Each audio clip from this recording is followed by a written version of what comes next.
Okay, today we are going to talk about precise writing, summarization, and these associated works. Now, what you have to understand is that summarizing and precise writing, these are the things which you're going to require for the rest of your life, throughout your academic career, and even for after your academic career, when you're going into a job, you're going to require summarizing and precise writing. So this is something which you should really take interest in and work on. So what is basically precise writing? Precise is a word which is derived from a Latin word which is called as precisus, which means to cut short. That means what you're doing here is basically you're reducing the size of a particular passage. Now, why do you require a precise? Well, there's so many reasons when you do not have time to go through lengthy passages. So precise is something which helps you there. Okay. So we'll discuss with what are the characteristics of precise and what is the requirement of a precise and all these things. So let's start with that factor. Okay.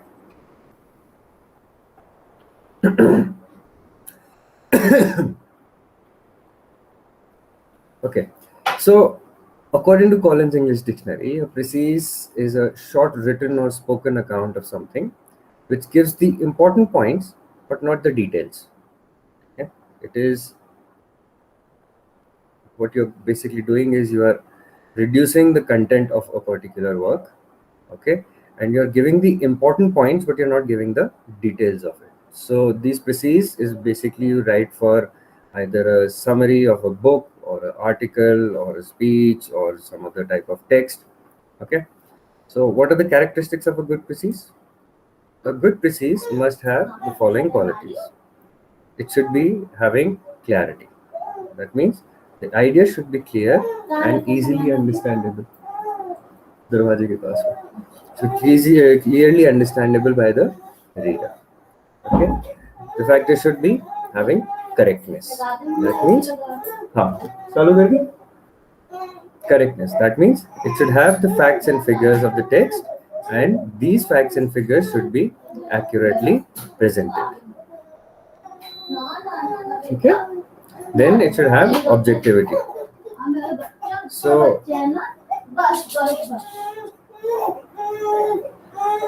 with reference to objectivity, while making a precise, the writer should not add his personal opinion and the ideas. Okay. What does objectivity means? Objectivity is more associated with when you are not writing your own opinion about that particular topic. Okay. There should be coherence. That means there should be a logical flow. Coherence means that there is a logical and clear interconnection of ideas in the written piece of work. Whatever you're going to write, there should be interconnection between one information and the other information. Okay, then you have your completeness. The writer must include all the important ideas or facts in a precise. That means you're going to include all the important ideas and all the important facts in the precise. Okay. Now you have your conciseness. The writer should write only the essential ideas or facts and avoid unnecessary details. That means you're going to remove all the unnecessary details which are not required in that particular precise. Okay. You should only include the relevant material and you should avoid repetition. If there is going to be repetition, then the idea is that you're supposed to reduce the quantity of the words. With repetition, the quantity of the word is going to increase. So you see, the total length of a precise should be nearly one third of the original passage. So if the passage that you're working on is of 3 pages, then the precise should be of nearly 1 page. Okay. So what are the characteristics? Let's go for a revision. You have your clarity. That means the idea should be clear and easily understandable to the reader.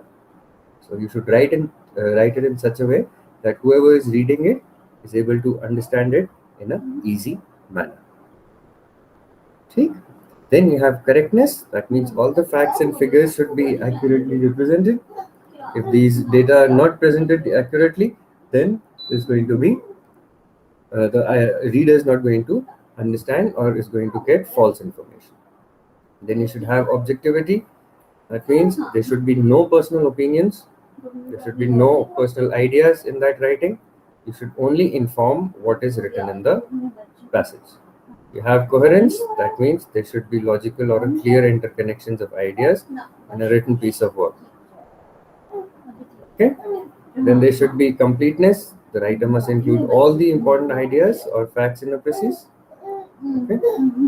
So, since the writer is going to include all the facts and information, then he's going to be able to inform about the whole article as a complete information. There's going to be conciseness. The writer is going to write only the essential ideas and the facts, and he's going to avoid unnecessary details. Okay? In order to avoid unnecessary details, you can remove irrelevant material. Okay? And you can avoid repetition. So if you follow these ideas, if you follow these concepts, 6 concepts, then you will be able to reduce the total size of the original passage. What is the importance of precise writing? Well, there are 4 key aspects which are associated with precise writing and the importance of it. The biggest one is that it is helpful in identifying or understanding the main concept which is being written behind that complete passage. So if you want to grasp a particular idea or what is written in that passage or in that chapter or in that book, if you go through the precis, you will be able to identify that yes, these are the major things which are being told in this chapter or book, and whether this information is relevant for me or not. Okay. Second, as a student, it helps you increase your concentration level as a student. Okay, because when you're going to read it, you're going to read it again and again, and since you're going to summarize it, you'll have to understand it, and if you want to understand it, you'll have to really read it with concentration. Third, it improves the writing skills of the students. If you're going to understand it and write it in your own words, that means you're going to practice on your writing skills. You'll be able to express your thoughts clearly. So if you want the reader to understand what you have written, that means you have to write it clearly also. Okay. So it helps you improve your clarity of thoughts, and it helps you organize your writing material in a logical order. Right. So these are the things with which precise writing helps the student with reference to writing. Okay.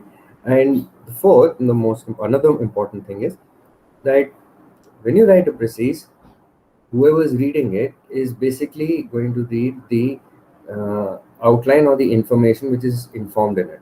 That is going to save the time of the individual. Generally, precises and summarizing is done for individuals who are at a very high post.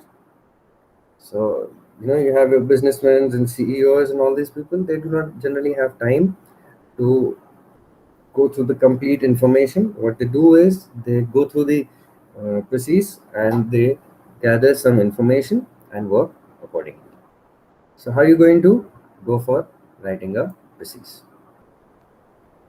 Okay, the first step is to read the passage a number of times. You have to remember that if you want to convey some idea, you have to have the understanding of that idea yourself. So in order to convey the idea and in order to understand that concept yourself, you have to read the passage again and again so that you understand the complete meaning of the passage. Once you have understood the passage, then you're going to note down the essential points. Right? So if you're going to remember if you're going to note down the essential points, that means you'll have to remove the irrelevant points. Now, these irrelevant points, they can include your examples or any illustrations or diagrams or any comments, right? So these are the irrelevant points which you can remove. All you have to do is you have to simply give the main information, what is present in that particular write-up. So another thing is, if the original passage is separated into paragraphs, the precise must present them as a connected whole. So that means if you have different paragraphs, so each paragraph is going to inform about individual aspect. What you have to do is that you have to inform about all the aspects in a single paragraph, right? Then fourth step is to make a rough draft of précis using essential points outline, or the essential points that you have identified and the irrelevant points that you have omitted. You're going to collect only the essential points, you're going to use them, and you're going to make a rough draft. Then you're going to arrange these essential points in a logical sequence, right? And then you're going to complete a paragraph with these sentences. What you have to avoid is you have to avoid using words and sentences from the original passages. Well, the idea is to write them in your own words so that you can shorten the information. Sometimes you do have to use the terminology. If it's a scientific data which you're going to use, then you will have to use the terminology, right? And then you have your, you can always exclude the quotations or repetition words or illustrations. You'll have to write a simple sentences so that the reader can understand. You should always use past tense and indirect speech while writing the précis, and it is generally written in the third person. You should not include the opinions. That will be very wrong. Then you should compare the draft to the original passage and check that all essential points have been covered. Then you prepare the draft and ensure that the length of the précis is nearly 1/3 of the original. You should always check for spelling mistakes, grammars, and punctuation error, because the grammatical errors and punctuation errors can actually change the meaning of a particular sentence. Hindi में होता है ना चिता और चिंता, तो वो वाला concept है, right? And then finally you give a heading to the précis. Now this heading should not be exclamatory or interrogative. It should be brief, crisp, meaningful, and attractive, right? Okay, so let's take an example of paragraph. You have a paragraph which is around about 130 words. So let's read it. It says, prevention is better than cure. It is recognized that the only way to get rid of malaria completely is to get rid of mosquitoes which causes it. Malaria is always associated with damp and marshy lands. This is not because the land is damp, but because the static water is the breeding place of the mosquitoes, which begins their life as a larva in the water. Malaria does not frequently occur in dry desert countries because mosquitoes cannot breed there. The only way to destroy mosquitoes is to prevent their breeding in static water. This can be done by draining all ponds and pools, and by keeping them covered in the breeding season with a film of kerosene oil, which deprives the larva of air and kills them. Around about 130 words. So let's check the important points. First important point is that mosquitoes causes malaria. Second, the static water is the breeding place of mosquitoes. Third, mosquitoes cannot breed in dry land or dry desert countries. Four, destroy mosquitoes by draining all ponds and pools. And five, also covering the ponds and pools with layer of kerosene oil. So the final draft should be nearly 1/3. That's around about 44 words. So here we have mosquitoes, which causes malaria, breed in stagnant water. They cannot breed in dry land.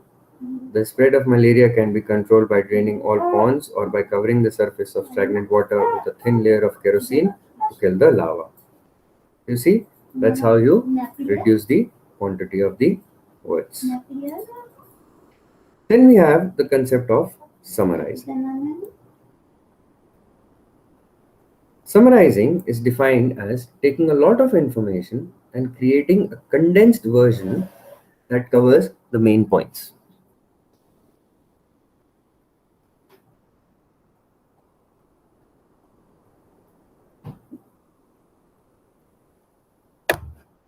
According to Cambridge Dictionary, summarizing means to express the most important facts or ideas about something in a short and clear form. What you're doing here is you're going to take a lot of information, and you are condensing it into a version that covers the main point. Okay. So, a summary is the entire report of any text, passage, article, or dissertation, book chapter, etc., presented in a nutshell. That means what you're doing is you have all the information about a particular chapter or a particular book or about a particular dissertation or your thesis, and you are informing that information in a short and sweet manner, in a nutshell. Okay, it presents the large chunk of information in short and cohesive, that means logical and consistent sentences. Okay, the information is done what? It is provided to the reader in a short and cohesive manner. So, summary of any project work or any dissertation, it has three parts. It has the beginning, which states why the project work or research was carried out. It informs about the importance of it, why it was carried out, right? It has a middle, which highlights the most important findings of the research work. For example, if a particular drug was discovered for killing of the malarial parasite, then how this drug was manufactured or what is the importance of the chemical formula of this drug is, this will be informed in the initial part. In the middle, it's going to inform how many larva cells it was able to kill, out of how many, that is the findings. And in the end, you give the conclusion and your recommendations. So these are the three aspects of it. Okay, so in a summary, you generally do not give the figures, but small equations and tabular data may be incorporated depending on what is type of information you're going to give. Okay? By going through a summary, a person can decide whether to read the whole report or not. It is difficult to specify an expected length of an abstract or a summary, but what you have to remember is that in summary, the abstract is always shorter than the summary, right? Okay, so what are the methods of summarizing, or what are the essential steps of summarizing? Let's look at these guidelines for writing a summary. First thing that you have to understand is that summarizing is a skill and it requires proper guidance and constant practice and proper training. Okay? When you are going to work in a research institute or in a business organization, in a multinational company, then you are going to require these summaries on a very regular basis. Your CEOs or the head of the department or the chairman, these people are going to require these summaries on a very regular basis because they do not have time to read all these data in a complete proposal or a report. Okay, so for them, the summary is the best way to work on. So the general guidelines or essential steps of summarizing are as follows. The first one is to use perfect reading skills for summarizing the original text. But what you have to remember is that reading is important. If you don't have the reading habit, you will not be able to identify many factors. So if you have a good reading habit, if you are able to read on a regular basis, not only storybooks, not only novels, but also academic books, then you will be able to identify between different aspects of a particular writer. For example, facts and opinions are two different things. Facts are the exact information which is available, and opinions are individuals' perception about that particular fact. Okay, so if you are a good reader, then you will be able to identify the difference between the facts and opinions. So reading skill, they help you identify the difference between facts and opinions. Then you have your examples, you have your figures and tables. So what happens is, with the help of these examples and these figures and these tables, you are able to identify the information a lot quickly, right? These examples and figures and table, they help you identify the main idea and the supporting ideas. Also, if you are having good reading skills, then you will be able to identify the difference between the main idea behind the writer and the supporting ideas which are supporting the main idea. So you have a main idea, and in order to support that main idea, you have small different ideas which are called as your supporting ideas. Why are they called as supporting ideas? Because they are building up information, and this buildup of information is totally contained in your main idea. And then finally, good reading skills will help you understand the difference between important points and important facts and less important facts. Since you're supposed to reduce down the words, since you're supposed to only inform what is important and not what is building upon that importance, so you're going to use your important terms and not the less important points. So the good reading habits will help you identify that. Second thing that you have to do is you have to understand is that underlining or noting down is a good idea to start when you're going to summarize. An important step of summarizing is to note down or underline major ideas, keywords, special terms, phrases, right? So all of this is going to help you do two things. It is going to help you discard unimportant ideas. You're going to take only the important ideas, right? And they're going to help you exclude map, chart, figures so that you can save the space and give a lot of information in a small sentence or a paragraph. Okay, in a writing summary of a thesis or a dissertation, which contains several chapters, for example, your introduction, review, research methodology, results, discussion, you're going to note down important main points and special terms used from each chapter. So let's take an example. So we take the example of introduction chapter. You're simply going to note down justification for the study, why you require that study. You're going to note down the research questions or the specific objectives. So these are the things which you're going to note down or underline in the introduction chapter. If you're going, then you're going to move on to the research methodology, which is going to include your materials and methods chapter.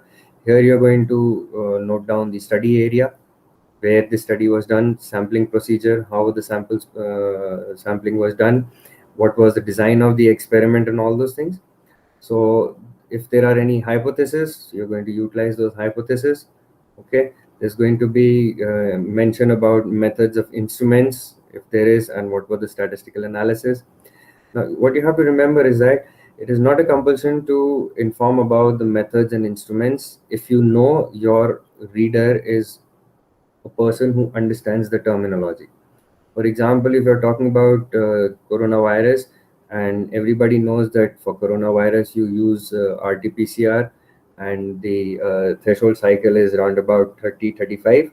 So if you're giving this information to a scientific community, then you simply say that the RT value of the CT value of 30 was utilized to identify whether the patient was corona positive or corona negative. If you're going to give this information to a layman who doesn't understand this concept of RT threshold value or CT value, then you will have to inform about the instrument and the methods also. Okay. And finally, for results and discussion chapter, you're going to note down the key findings under each experiment or whatever the objectives they have used, and you're going to identify and note down the key relationships between the variables. Okay, you're going to inform about what are the acceptance, or if there was any, or if there were rejections, if there were any of the hypothesis. So these are going to be the key factors which you're going to utilize in your summarization.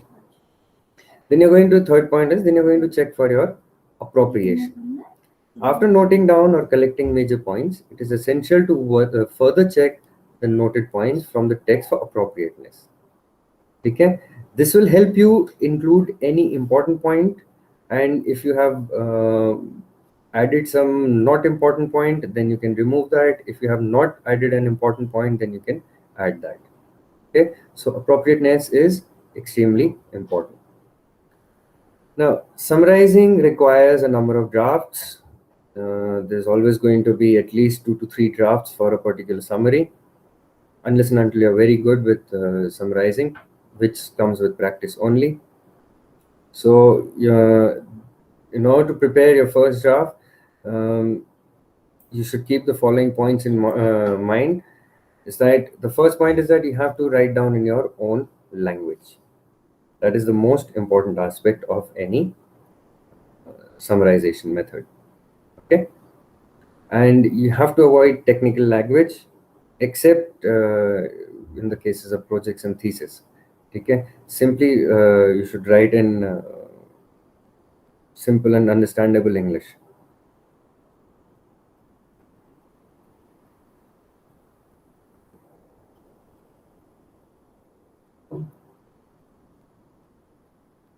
The summary must be objective and written in the third person. It's important that you write the summary in the third person. Then you have to omit these illustrations or examples or quotations. They have to be omitted. You can try and replace the long phrases with single words wherever possible.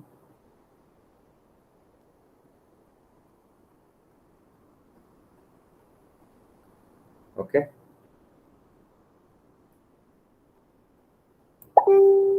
Then the draft must be complete and include maximum points. All the points which are available there, you should these factors should be available there.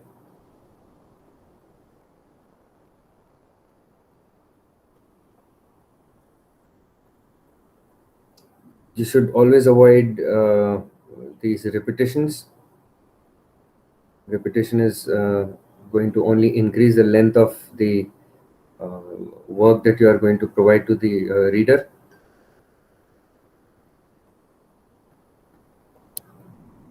You have to develop a structured paragraph during this stage. You have to understand that it is important to uh, write it in such a way that the paragraphs are interconnected and one information follows to the other information.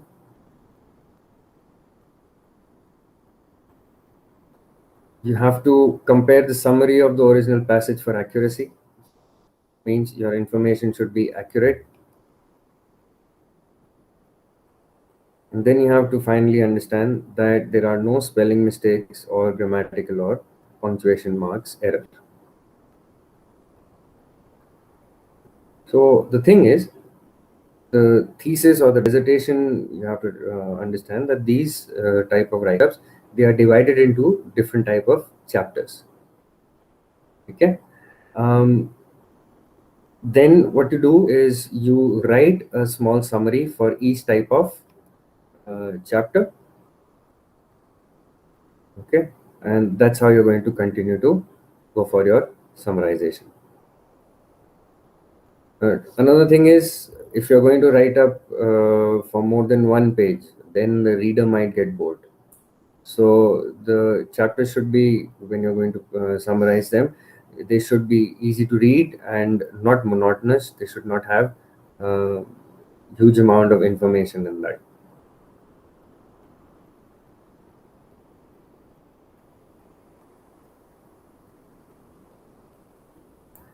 Then you're going to prepare the final draft. The first draft of the summary always require proper brush up and improvement. Well, that's understood. If whenever you're going to gather the information for the first time, you're going to require a lot of information, and all this information needs to be summarized in a proper way, and that is going to require a lot of work. So you're going to require improvement on a very regular basis. Okay. For writing the final draft, you have to arrange all the paragraphs in a very logical manner. You have to be able to read them in a proper way. It is also essential to write objectively and insert link between each idea of the with the help of words such as therefore, because, as, however. The idea is that there should be a complete linkage. If there is no linkage, then the reader is not going to understand what is given in that write-up, right? Second, it is also essential to adjust the length of the summary, right? You cannot have a very long summary. If the summary is very long, then you're going to bore the reader. Okay, so make sure that the summary is also precise and in short in nature. Then you're going to have to um, not going to include any opinions of your own or from the author's side. What you should remember is that you cannot have information or your own opinions when you're actually writing down a particular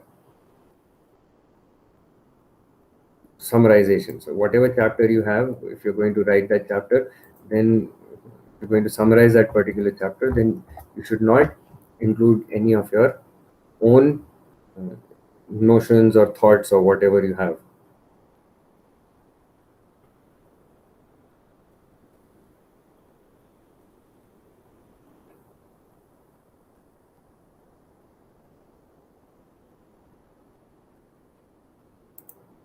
Okay, so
Internship in this. okay, so in the summary of dissertation or thesis, the research scholar should include your conclusion, okay, and give any recommendations in the light of the finding of the research study, so that an appropriate authority can take corrective measures for reflection of the problems identified through the research work. That means if you're going to summarize your own thesis or dissertation or whatever you're writing, if it is associated with your research work, then you should always include your conclusions and your recommendations so that whoever is reading it can go for any type of corrections. Okay. So what's the difference between summary and precise? These are the core differences between summary and precise. Precise means the essence. That means the main concept or the main idea behind a particular write-up. Summary, on the other hand, means the whole, literally the description of the entirety of the sum. It is precise is a short form of a text, paragraph, passage, chapter, or a book. Summary is associated with research papers and research associated data. Precise does not reflect the opinion of the writer, it reflects the event of the particular act. In summary, the mind of the author of a research paper is reflected. If you understand the last part here, which says that in the summary of dissertation or thesis, the research scholar should include conclusion and give recommendations in the light of the findings of research study. This part is associated with, in summary, the mind of the author of research paper is reflected. Okay. In precise, only the essential points of the text are involved. In summary, both essential and non-essential points can be involved. Okay. Then precise should always be 1/3 of the total word. Summary, generally, there is no specific range, but it varies from discipline to discipline and the publisher's requirement, and the typical length ranges from 100 to 500 words. Let's talk about abstract. Abstract is basically the brief summary of a research paper, article, thesis, review, conference proceeding, or any in-depth analysis of a particular subject. An abstract is written in a limited number of words and is often found at the beginning of a research paper or article.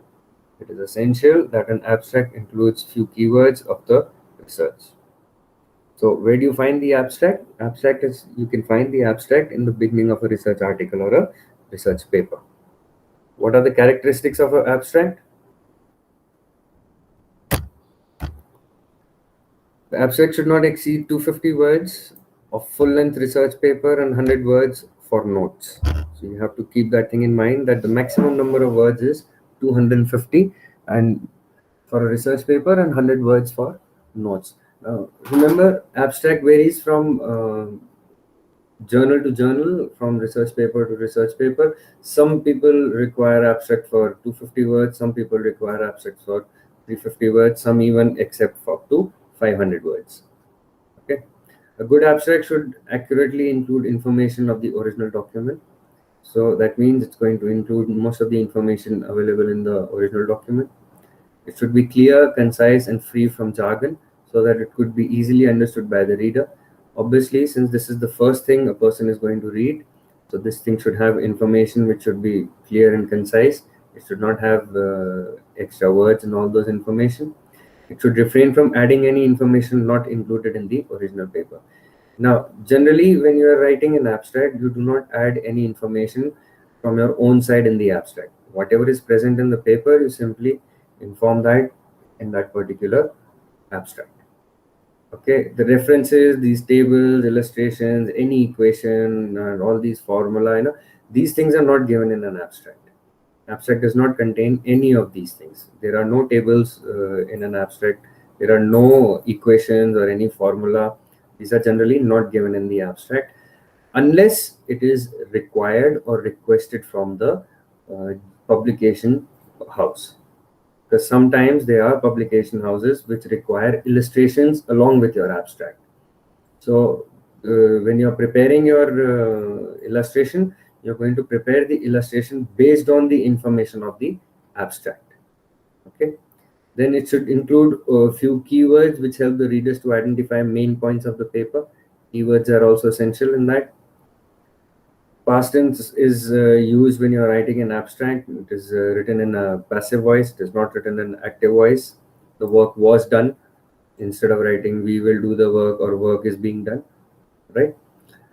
Then the abstract is generally written after the research paper is completed. What people, there is a misconception that since abstract is found in the beginning of a research paper, you're supposed to write it in the beginning. No, you simply finish your research paper, you completely write your research paper, right? You do your conclusion, and after you have finished your conclusion and everything, then you start writing your abstract.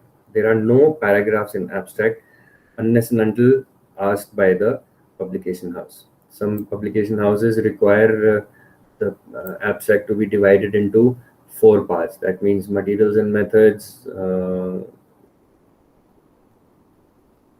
results, conclusion, these 3-4 parts. So there are certain journals which require your abstract to be in that form. Then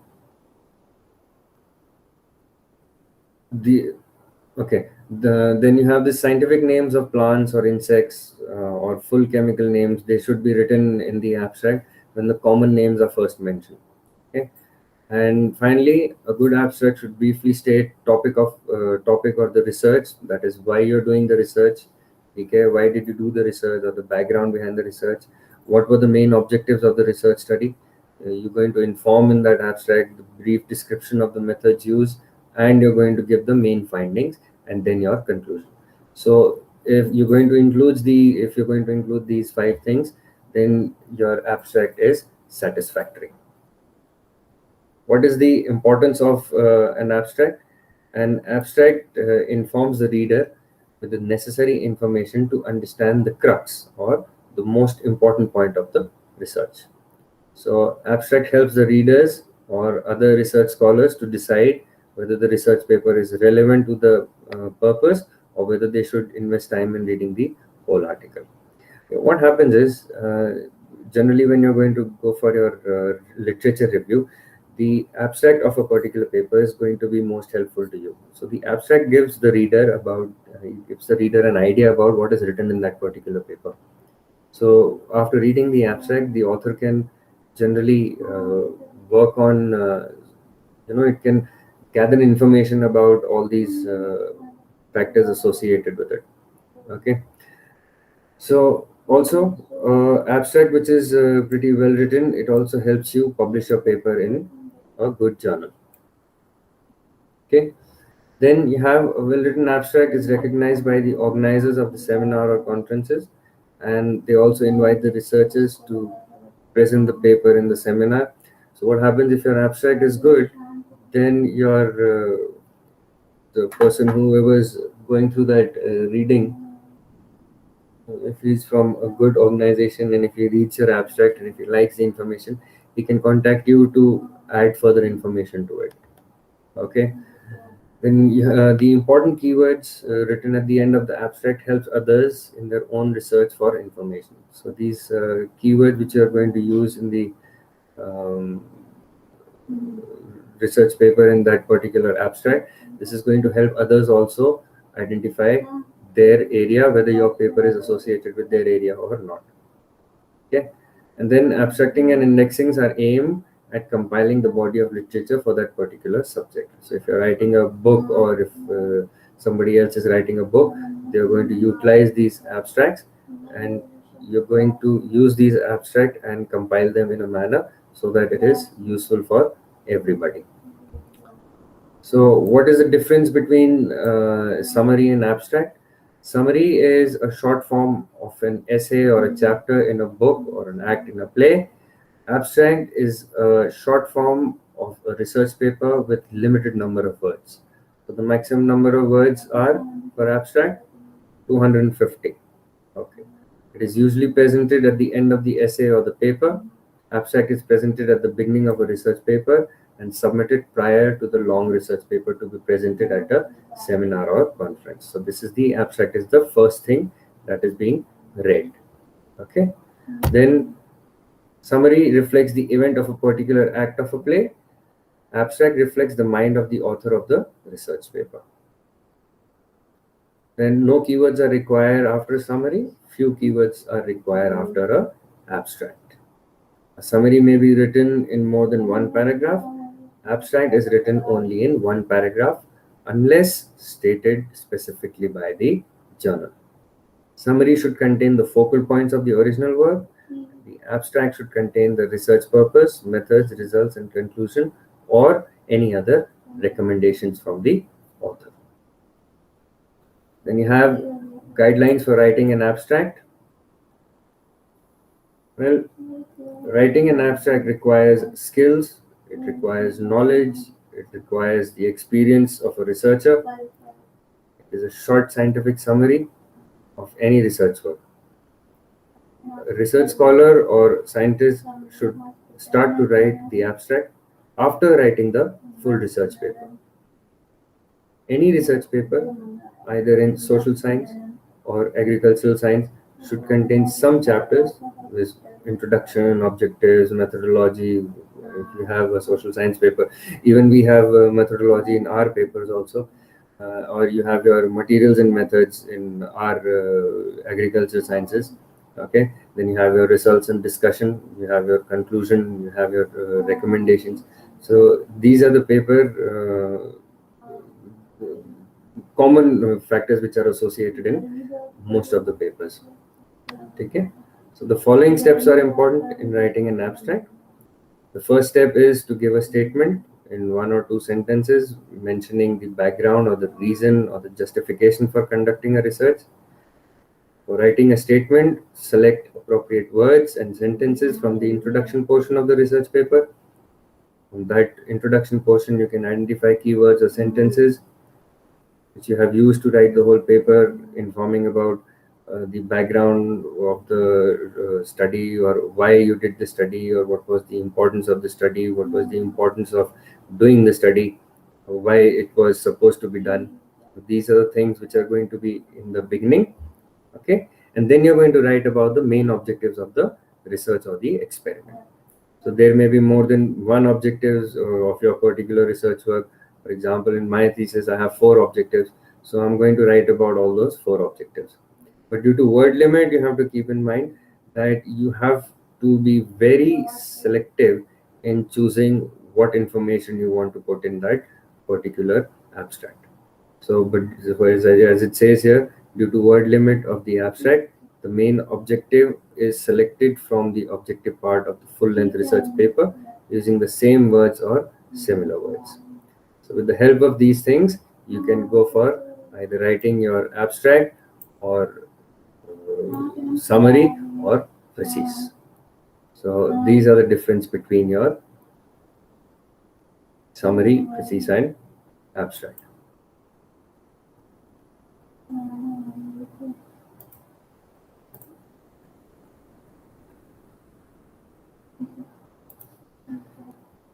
So with this, we can conclude the topic for today. And you have to understand that this information is going to be utilized by you for a very long time for any type of research work that you're going to continue. Well, thank you for the time.